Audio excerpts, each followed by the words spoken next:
They stayed in position for quite some time. The area was cleared, people were crying, they left their belongings, bicycles littered the floor. I even saw somebody's shoe left behind. That was the scale of the panic. No one was even going to stop to try to get their shoe back on.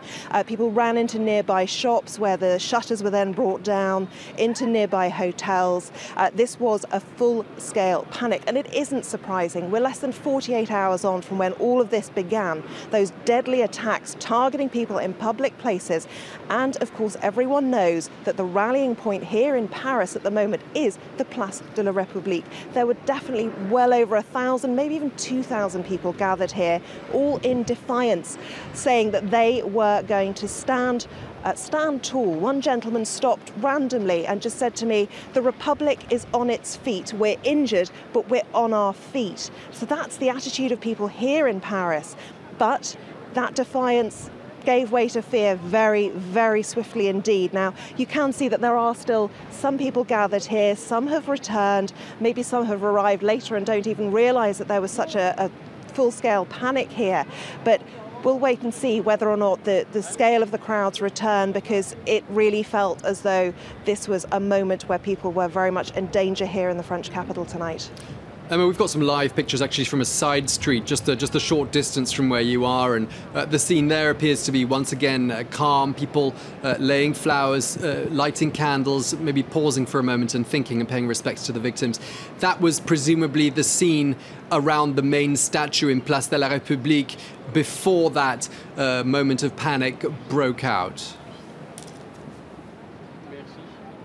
Well, before the moment of panic, as you describe it, it felt almost like a stampede. It was that dramatic and that fast.